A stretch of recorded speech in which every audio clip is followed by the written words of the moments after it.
Guys, welcome to പുതിയ vlog. പക്ഷേ ഞാൻ കുറേ നാളെ ഒരു ലോങ് വ്ളോഗും കാര്യങ്ങളൊക്കെ ഇട്ടിട്ട്, അപ്പോൾ ഇന്ന് അതിനുള്ളൊരു സാധനം കിട്ടിയിട്ടുണ്ട്. വേറെ ഒന്നുമില്ല, ഹിഡൻ പ്ലേസ് ആണോ എന്ന് അറിഞ്ഞൂടാ, ചിലപ്പോൾ നിങ്ങൾക്ക് അറിയായിരിക്കും. പക്ഷേ എനിക്കതൊരു ഹിഡൻ പ്ലേസ് ആണ്. വേറെ ഒന്നുമില്ല, എൻ്റെ വ്ളോഗ് കാണുന്നവർക്കറിയാം. ഒരു 2 വ്ളോഗ് മുന്നേ ഞാൻ അടുത്ത് കുളിക്കാൻ പോകണമെന്നും പറഞ്ഞിട്ട് അവിടെ അഴുക്ക വെള്ളമാണെന്ന് പറഞ്ഞ് അപ്പോൾ അവിടെ കുളിക്കാൻ പറ്റാതെ തിരിച്ച് വന്നത്. അപ്പോൾ അതിൻ്റെ അടുത്ത് തന്നെ തൊട്ടടുത്ത് രഞ്ജിത്ത് വേറൊരെണ്ണം കണ്ടുപിടിച്ചായിരുന്നു. അവനിതൊക്കെ തന്നെയാണ് ജോലി. അപ്പം അവിടെ പോയൊരു ചെറു അത്യാവശ്യം ആഴം ഉണ്ടെന്നൊക്കെയാണ് പറയണത്. എന്തെന്ന് അറിയില്ല, ഞാൻ അവിടെ ചെന്നാലേ അറിയാൻ പറ്റുള്ളൂ. ഇപ്പം രഞ്ജിത്ത് എന്തായാലും വിതിര നിൽപ്പുണ്ട്. രഞ്ജിത്തിൻ്റെ കൂട്ടുകാരനും ഉണ്ടെന്നാണ് പറഞ്ഞത്. അറിയില്ല, ഇനി അവിടെ ചെന്നാലേ എനിക്ക് കറക്റ്റ് അറിയാൻ പറ്റുള്ളൂ. അപ്പം ഞാൻ ഇവിടുന്ന് ബസ് കയറി നേരെ വിതിര പോകണം. അപ്പം നേരെ അവിടെ എത്തിയിട്ട് വരാം ഗൈസ്. അങ്ങനെ വിതിര എത്തി നമ്മൾ സ്പോട്ടിൽ എത്തിയിട്ടുണ്ട്. തൻ്റെ ഇതാണ് പറഞ്ഞ സ്ഥലം. ഇത് മുമ്പേ വന്നിട്ടുണ്ട്, പക്ഷേ ഇവൻ കാണിച്ചിരുന്നില്ല എനിക്കിത്. താണ്ട പോണം. ഇന്നിവിടെ കുറേ പേര് ഉണ്ടെന്നെങ്കിലും പറയണേ, എനിക്കറിഞ്ഞോട്ട് ഇവൻ്റെ സ്ഥിര സ്ഥലവുമാണ് ഇത്. അളിത് അന്ന് പോയ സ്ഥലമല്ലല്ലോ. പക്ഷേ രഞ്ജിത്തെ, പക്ഷേ ഇതുപോലെ വഴിയിലേക്ക് കയറണം. എങ്ങനെ കയറണൂടാ. ഇത് അന്ന് പോയ സ്ഥലമില്ലല്ലോ. പക്ഷെ നമ്മള് അതിൻ്റെ ഇപ്പുറത്തല്ലേ. പറഞ്ഞതിലൊരു മിസ്റ്റേക്ക് ഉണ്ട്. നേരത്തെ അന്ന് പോയ സ്ഥലത്ത് നിന്നാണ് പറഞ്ഞത്, അതല്ല. അവിടെ നിന്ന് കുറച്ച് ബാക്കിലോട്ട് എന്തോ കേട്ടില്ല. ഞാൻ ഇറങ്ങണല്ലോ, എനിക്ക് നീന്താൻ വയ്യ. ഒന്ന് ഇത് അറിഞ്ഞുകൂടാ, അതായിട്ട് ചെയ്തു സത്യം. ഇതിന്റെ ഇടയിൽ കൂടെ നടുക്കൂടെയൊക്കെയാണ് പോവുള്ളൂ. വെള്ളച്ചാട്ടം. ഇന്നിവിടെ ഭയങ്കര തിരക്കും ഉണ്ടെന്ന് പറയാം. അയ്യോ,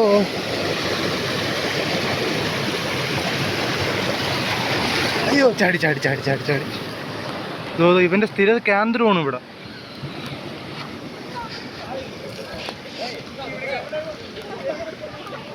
പ്രൊഫഷണൽ സ്വിമ്മറാണ്. ഇങ്ങനെ അവരുടെ ഗൂഗിൾസൊക്കെ വെച്ചാണ് പറഞ്ഞത്.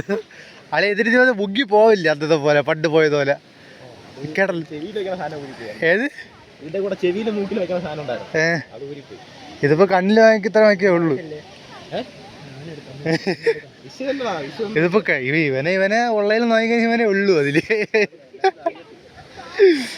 പാൻ്റെ കോരി അളി ഇതിട്ടാണ് അളിയാ, നോക്കട്ട്.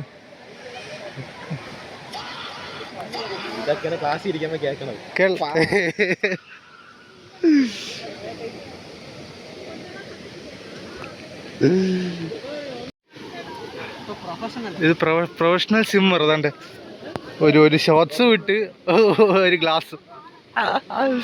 കൊള്ളാളിയാ, കൊള്ളാം. ചാട് നീ ഇവിടെ നിരത്തി ചാടാൻ പോണി നീ. ഇന്നിവിടെ ഫുള്ള് തിരക്കാണ്. അന്ന് ഞാൻ വന്ന സമയത്ത് ഇവിടെ അത്രയ്ക്ക് വലിയ തിരക്കൊന്നും ഇല്ലായിരുന്നു. എന്തല്ലേ ഇത്രയ്ക്ക് തിരക്ക് ഇവിടെ? എവിടാ? ഈ സാലിന്റെ ഗ്ലാസ്സൊക്കെ വെച്ച് ഇതുകൊണ്ട് അവിടെ കിടന്ന് നീന്തലുണ്ട്. അവിടെ നല്ല ആരമുണ്ട്. പൊങ്ങിയെന്നാണ് രഞ്ജിത്തെ. പക്ഷെ അത്യാവശ്യം ആഴമുണ്ട്, അതുകൊണ്ട് ഫോൺ അങ്ങോട്ട് കൊണ്ടുപോകണം റിസ്ക് ആണ്. പക്ഷെ എന്ത് ചെയ്യുമെന്ന് എനിക്ക് അറിഞ്ഞുകൂടാ. അതുകൊണ്ട് ഇവിടെ എല്ലാവരും കുളിച്ചിട്ട് ഇപ്പം കയറി പോകണം. ജോളിയാൻ്റെ അതിൻ്റെ ഇടയിൽ കൂടെ നുഴഞ്ഞു പോടും.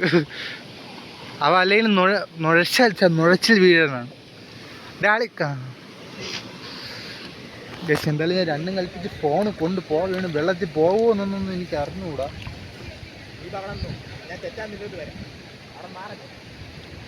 അളിയാ നല്ല ചർക്കുണ്ടാ. ഫോണ് വേണോ? അതായിരിക്കും നല്ലത്. ജസ്റ്റ് ഒന്ന്. പക്ഷെ ഇത് ഞാൻ പ്രതീക്ഷിച്ച സ്ഥലമല്ല. ഞാൻ നിങ്ങളുടെ അടുത്ത് പ്രതീക്ഷിച്ച സ്ഥലത്താണ് ഞാൻ പറഞ്ഞത് അന്ന് പോയതിൻ്റെ തൊട്ടടുത്തെന്ന് പറഞ്ഞത്. പക്ഷെ ഇത് ഈ നാര് വേറെ എവിടേക്കാണ് വെച്ചാൽ എന്നെ കൊണ്ടുപോകുന്നത്. കേസ് അപ്പം എന്തായാലും ഫോണും കൊണ്ട് വെള്ളത്തിൽ പോയി കഴിഞ്ഞാൽ എന്തായാലും ഫോൺ മുങ്ങിപ്പോവും, ഉറപ്പായിട്ടുള്ള കേസാണ്. എൻ്റെ കയ്യിൽ നിന്ന് എന്തായാലും പോകും. ഞാൻ ജസ്റ്റ് ഒന്ന് കുളിച്ചിട്ട് എൻ്റെ എക്സ്പീരിയൻസ് ഒന്ന് പറഞ്ഞുതരാം കേസ്. ഈ നാരേനെ സമ്മതിക്കില്ല. ഞാൻ മര്യാദയ്ക്ക് ഫോൺ വെച്ചിട്ട് പോകാൻ വേണ്ടി പോയതാണ്. ഇവൻ ഫോണെങ്ങാനും ഒന്ന് വെള്ളത്തിൽ പോയി കഴിഞ്ഞാൽ നിൻ്റെ ഇത് ഞാൻ നീ ഫോൺ വെച്ച് തരും, അല്ലെങ്കിൽ നീ എന്നെ ശരിയാക്കി തരും. മറ്റേത് അവിടെ ഇരിക്കുകയാണ്. പക്ഷെ എന്തായാലും രണ്ടും കൽപ്പിച്ച് ഞാൻ ഫോൺ വെള്ളത്തിൽ ഇറക്കുന്നുണ്ട്. ഞാൻ ചെറിയ വീണ് കഴിഞ്ഞാൽ ആയില്ലല്ലോ, പൊക്കോ. ഞാൻ ചാടണല്ല, ഞാൻ ഇങ്ങനെ നിൽക്കടേ ഉള്ളൂ. എങ്ങനെയുണ്ട് ഇതിനെ? എങ്ങനെയുണ്ട് കാണാമോ? മണല് കാണാമോ അടിയിൽ?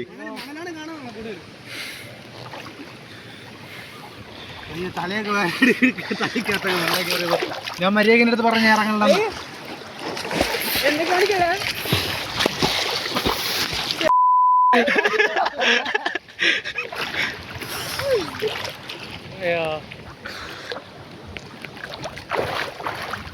അനക്ക് ആ ഫോൺ കാണോ? എനിക്ക് കുഴപ്പമില്ല, അവൻ തന്നെ ഞാൻ തന്നെ പഠിക്കണം, ഞാൻ തന്നെ പഠിക്കണം. ഇല്ലെങ്കിൽ ഞാൻ പൈസ കൊടുത്ത് ചെയ്തതല്ലോ. അങ്ങനെ ഫോണിൽ മൊത്തം വെള്ളം കയറി, ക്യാമറയിൽ വെള്ളമായിട്ടുണ്ട്. ദാറി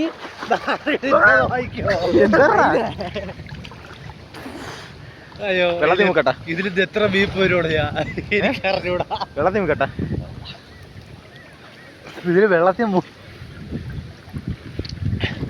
കഴപ്പൻ രഞ്ജിത്തിനോടൊപ്പം ക്യാമറ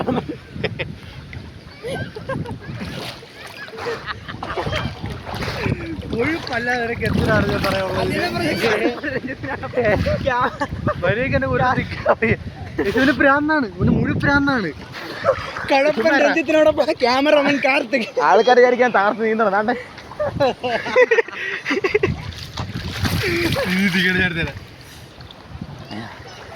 അടുത്താളി നീന്താൻ പോവേണ്. എവിടെ പൊങ്ങുമെന്ന് അറിഞ്ഞൂടാ. മുങ്ങളിയാ മുങ്ങി നീ എവിടെയെങ്കിലും ഒക്കെ പൊങ്ങണം. പക്ഷേ എനിക്കൊന്നും എടുക്കാൻ വയ്യ ഒരിടത്ത്.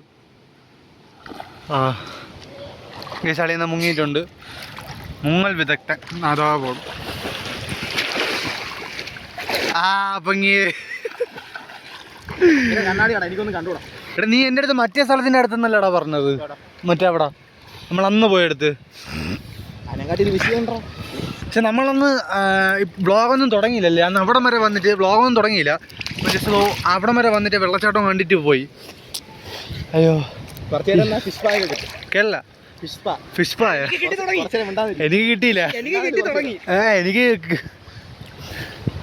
അയ്യോ ഇത്ര പൊക്കേ ഉള്ളൂ. അത്രയ്ക്ക് വലിയ ആഴമൊന്നുമില്ല. എൻ്റെ ഈ വയറിൻ്റെ ഇവിടം വരെയൊക്കെ ഉള്ളൂ. അങ്ങോട്ട് പോകുമ്പോൾ അത്യാവശ്യം ആഴം ഉണ്ടെന്നാണ് ഇപ്പം പറയണത്. അളിയൻ്റെ സിക്സ് പാക്ക് ഒക്കെ കണ്ട അളിയെ പെരിയെ കാണിച്ചാണ്. Family pack. ആ സിക്സ് പാക്ക് ആയിരുന്നു, അത് ഫാമിലി പാക്ക് ആക്കിയിട്ടുണ്ട് അളിയെ. ഞാനുള്ളിനൂടെ തിന്നാനൊക്കെ എവിടെയെങ്കിലുമൊക്കെ പോണത്. അയ്യോ ഇനി ഫോൺ വിളിട്ട് കളിച്ച് കഴിഞ്ഞാൽ ഇവൻ വെള്ളത്തിൽ മുക്കും, ഉറപ്പായിട്ട് ഇവൻ വെള്ളത്തിൽ മുക്കും. കുഞ്ഞ് ഇല്ല. ഇതുകൊണ്ട് ഞാൻ ജസ്റ്റ് ഒന്ന് കുളിച്ച് ഫോൺ എവിടെയെങ്കിലും വച്ചിട്ട് ജസ്റ്റ് ഒന്ന് വെള്ളത്തിൽ നീന്തിയിട്ട് വരാൻ കഴിച്ചു. എടി എവിടെ മുങ്ങാണ്?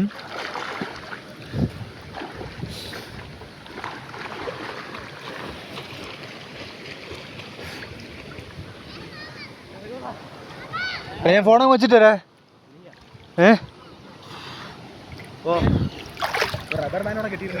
എന്തിന് കല്ലുണ്ട്. ഇപ്പൊ മണ്ട അടിച്ച് പൊളന്ന് വീണന്. ഇല്ലല്ല ഒന്നുമില്ല. സിനി ഫോൺ വെള്ളത്തിൽ വെച്ച് കളിച്ചുകൊണ്ടിരുന്ന അത്രയ്ക്ക് നല്ലതല്ലേ എനിക്ക് എൻ്റെ ഫോണിന്. അപ്പോൾ എന്തായാലും ജസ്റ്റ് ഒന്ന് കുറച്ച് നേരം കൂടെ ഒന്ന് വെള്ളത്തിൽ ഞാൻ കിടന്നപ്പോൾ കയറി. എനിക്ക് വയ്യ വന്നത്. അപ്പം കുറച്ച് നേരം വെള്ളത്തിൽ കിടന്നിട്ട് കയറിയിട്ട് ബാക്കി വരാൻ കഴിച്ചു. പക്ഷേ അങ്ങനെ നീണ്ട 1 മണിക്കൂർ വെള്ളത്തിൽ കിടന്ന് കളിച്ചതിന് ശേഷം ഞാൻ ഇവിടെ കയറിയിട്ടുണ്ട്. ഞാനെന്താ അവിടെ നിൻ്റെ പേരെന്താ? മിഥുൻ ബ്രോ. അത് അവൻ്റെ കൂട്ടുകാരനാണ്. എൻ്റെ കോളേജ് പഠിക്കുന്ന രഞ്ജിത്തിനോട്. ഞാനും അവനും കയറിയിട്ടുണ്ട്. ആളിയെന്താ കൊച്ചു പിള്ളേരെ പോലും അതോ അതിൻ്റെ ഇവിടെ കിടന്ന് കളിക്കുകയാണ്. അതിൻ്റെ എവിടെ മുങ്ങിയിട്ടുണ്ട്. എവിടെയെങ്കിലും കട അവ എവിടെയും മുങ്ങി. ഇനി എവിടെ നിന്ന് പൊങ്ങുമെന്നൊരു പിടുത്തോ. ദോ കണ്ണാടി വെച്ചേക്കാണ്.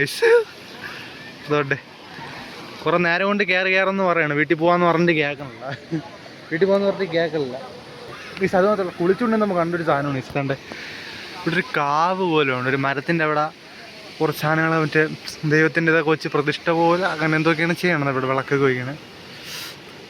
അത് കൊള്ളായിരുന്നു കേട്ടോ. അങ്ങോട്ട് പോകുമ്പോൾ ഇവിടെ ഇത്രയും ഈ ഒരു സർക്കിളിൽ വലിയ ആഴയില്ല നിന്ന് കുളിക്കാനാണ്. പക്ഷെ അങ്ങോട്ട് പോകുമ്പോൾ എൻ്റെ ഇവിടം വരെ കഴുത്ത് വരെ ഉണ്ടായിരുന്നു. നമ്മൾ മുങ്ങിക്കഴിഞ്ഞാൽ നിലവെള്ളം ചവിട്ടി പൊങ്ങാൻ പറ്റിയില്ലെങ്കിൽ ഇതാവും. പിന്നെ എങ്ങനെയെങ്കിലുമൊക്കെ എനിക്ക് നീന്താറുണ്ട്. പക്ഷെ എങ്ങനെയെങ്കിലുമൊക്കെ പിടിച്ച് കയറി ആളെയും അവിടെ കുപ്പിയും വെച്ചുകൊണ്ടിരിക്കുകയാണ്. ഈ സഭ ഇനി ഇവിടുന്ന് എന്തായാലും ഇവിടെ കുറേ പേര് നിൽപ്പുണ്ട്. ഇവിടെയൊക്കെ ആൾക്കാർ കുളിക്കാനും ഫാമിലിയായിട്ടൊക്കെ ഫാമിലിയൊക്കെ ആയിട്ട് വന്ന് നീക്കണം. അപ്പം ഇനിയിപ്പോൾ എന്തായാലും ഇവിടെ നിന്ന് പോവുകയാണ്. ഇവിടെ നിന്ന് എനിക്ക് വെച്ചേക്കണം, നല്ല വയറ് വെച്ചേക്കണം. ഫുഡ് കഴിക്കാൻ പോകണം. പിന്നെ വേറെ എവിടെയെങ്കിലുമൊക്കെ പോകണം എന്നുള്ളൊരു പ്ലാനുണ്ട്. മണി 5:15 കഴിഞ്ഞെന്ന് തോന്നുന്നു. അപ്പോൾ എവിടെയെങ്കിലുമൊക്കെ പോകാൻ പറ്റിയ അതിൻ്റെ വ്ളോഗ് ഞാൻ ഇവിടെ ചേർത്തേക്കാം. ഇല്ലെങ്കിൽ അവൻ വന്നിട്ട് എവിടെ പോകുമെന്ന് നോക്കിയിട്ട് വരാൻ കഴിച്ചു. അപ്പം അങ്ങനെ വെള്ളത്തിൽ നീന്താൻ പറഞ്ഞുവിട്ടോ കൊച്ചു കുട്ടി നീന്തിയിട്ടേക്കാതാ പറഞ്ഞ്. മോനെ നിൻ്റെ അടുത്ത് സമയത്ത് കയറാൻ പറഞ്ഞാൽ കയറില്ലല്ലേ?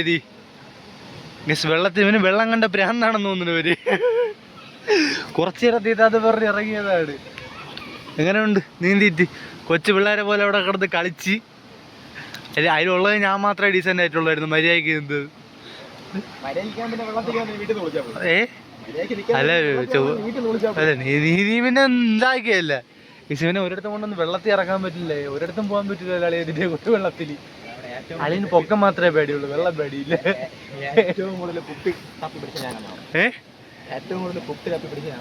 അതിന് സമ്മാനം ഉണ്ടായിരുന്നേ തരായിരുന്നു, പക്ഷെ സമ്മാനം ഇല്ല തരായി. കടി പൊളിക്കുക, ചായയുടെ കടിയല്ല കടി, കാലിൻ്റെ ഇടയിൽ കൂടെ വന്ന് കടിക്കുന്നത്. എന്താ യശുവിന് ഇവിടെ കളിച്ചതെന്ന് എൻ്റെ കുപ്പിയിലും വെയിറ്റ് വെള്ളവും നിറച്ച് മണ്ണല്ലേ മണ്ണല്ല എവിടെയെങ്കിലും എടുത്തെറിയും, മുങ്ങിപ്പോകുമ്പോൾ അത് ആര് ഫസ്റ്റ് എടുക്കും അവര് ജയിച്ച്. അതുപോലെ അളിയ എടുത്തെറിയണമെന്ന് മാത്രമേ അറിയുള്ളൂ, കിട്ടണത് അവൻ തന്നെ. അല്ലെ അതിന് എനിക്കൊരു സമ്മാനം തരാൻ പറ്റുമായിരുന്നെങ്കിൽ തരായിരുന്നു, പക്ഷെ തരാൻ പറ്റൂല, അത് വേറെ കാര്യം. നമ്മളിനി ഇവിടെ നിന്ന് എനിക്ക് അളിയന് വിശക്കുന്നല്ലോ, നീ വയറ് വിശക്കണം. വഴിയുണ്ട് വഴി ഇഷ്ടം പോലെ ഉണ്ട് വഴി. ആര് അപ്പൊ ഞങ്ങൾ ഇനി ഇവിടെ നിന്ന് കുളിച്ചത് കഴിഞ്ഞ് എനിക്കാണെങ്കിൽ വയറും വിശക്കാണ്, ഉച്ചയെ കഴിച്ചില്ല. അപ്പൊ ഇനിയിപ്പോ നേരെ എവിടെയെങ്കിലുമൊക്കെ പോട്ടെ, എവിടെയെങ്കിലുമൊക്കെ പോകാനല്ലേ ഇവിടെ ജീവിക്കണതന്നെ. ഇപ്പം അമ്മ വീട്ടിൽ കയറി ഇരുന്നിട്ട് ഭ്രാന്ത് പിടിക്കണം. ഇനി അങ്ങോട്ട് പോയിട്ട് വരാം. ഞങ്ങൾ കുളിക്കാനൊക്കെ പോയി എത്തിയിട്ടുണ്ട്. അവിടെ നിന്ന് എനിക്ക് വിശകണമെന്ന് പറഞ്ഞിട്ട് ഇപ്പൊ കടകളെല്ലാം തപ്പി വന്നു.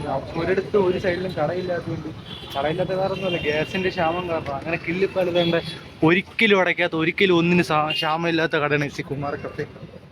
കഫേനാണ് വന്നത്. ഇവിടെ ഒന്നിനും ഒരിക്കലും അടയ്ക്കില്ല, അറിയാം എപ്പോഴായാലും 24 മണിക്കൂർ കടയുണ്ട്, ഒരിടത്തും ഇല്ല. എല്ലായിടത്തും ഗ്യാസിന്റെ ക്ഷാമം അടച്ചിട്ടേ കുറേ കടകളാണ് പ്രതീക്ഷിച്ചത്, ഇവിടെ കിട്ടി. പക്ഷേ അതിനകത്തേറി ഫുഡ് പറഞ്ഞാൽ ഒന്ന് പൊറോട്ടയും സാമ്പാറും വാങ്ങിച്ചായിരുന്നു, വേറെ ഒന്നുമില്ല.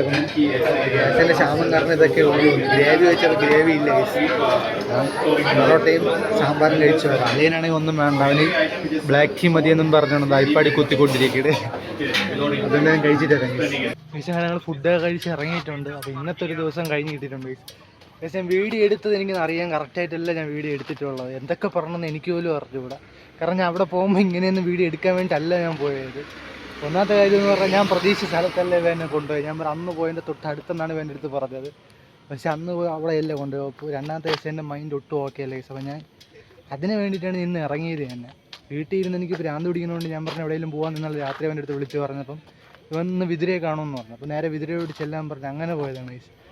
അപ്പം എനിക്കിന്ന് വീഡിയോ എടുക്കാൻ ഞാൻ ഇവിടുന്ന് രാവിലെ ഉച്ചയൊക്കെ വീട്ടിൽ നിന്ന് ഇൻട്രോ എടുത്തിട്ട് പോയി. ഞാൻ അവിടെ ചെന്നിട്ട് വ്ളോഗ് എടുക്കണമെന്ന് പറഞ്ഞത് ഇവനെ കൊണ്ട് നിർബന്ധിച്ചെടുപ്പിച്ചേട്ട്. എനിക്ക് 2 ദിവസം കൊണ്ട് എൻ്റെ മൈൻഡൊന്നും ഓക്കെ അല്ലാതെ ആയിക്കൊണ്ടാണ് ഞാൻ അങ്ങനെ എടുത്തത്. എനിക്കറിയാം വീഡിയോ എടുത്തതൊന്നും കറക്റ്റല്ല. ഞാൻ എന്ത് പറഞ്ഞ എന്തവിടെ എന്തൊക്കെ പറഞ്ഞെന്ന് പോലും എനിക്കറിയാം. ആ സ്ഥലത്തിൻ്റെ പേരെന്തിനായിരുന്നു? ആ സ്ഥലത്തിൻ്റെ പേരെന്തിനു കുളിക്കാൻ പോയി? കാവയ്ക്ക. സ്ഥലത്തിൻ്റെ പേര് പോലും ഞാൻ അവിടെ ഇത് ഏത് സ്ഥലമാണെന്നൊന്നും പറഞ്ഞിട്ടില്ല. കാരണം ഞാൻ കുറേ നാൾ വ്ളോഗ് ഇട്ടിട്ട് പിന്നെ അതുമല്ല ഇങ്ങനെ ഉണ്ടോയെന്നല്ല ഞാൻ പ്രതീക്ഷിച്ചത്. പക്ഷേ അൺഫോർച്ചുനേറ്റ്ലി എനിക്ക് കുറച്ച് ഇതൊക്കെ ആയിട്ട് വന്നു. അപ്പം ഞാൻ എന്തായാലും അടുത്ത വീഡിയോ പോലെ ഞാൻ കറക്റ്റായിട്ട് വീഡിയോയും എല്ലാം ഇട്ടോളാം, നല്ലപോലെ ക്ലിയർ ചെയ്തിട്ടോളാം. ഇപ്പോഴത്തെ വീഡിയോ ഈ വീഡിയോ ഞാൻ അപ്ലോഡ് ചെയ്യുന്ന പോലും എനിക്ക് അറിഞ്ഞുകൂടാ. അതെന്തായാലും വീഡിയോ ഇഷ്ടപ്പെടില്ലെന്ന് എനിക്കറിയാം. എന്നാലും വീഡിയോ ഇഷ്ടപ്പെട്ടാൽ ലൈക്ക് ചെയ്യുക, ഷെയർ ചെയ്യുക, സബ്സ്ക്രൈബ് ചെയ്യുക, പിന്നെ തൊട്ടടുത്തേക്കണ ബെല്ലൈക്കൺ കൊണ്ടൊന്ന് അടിച്ച് പൊട്ടിച്ചോണേ. അപ്പോൾ ഓക്കെ ബൈ ഗൈസ്.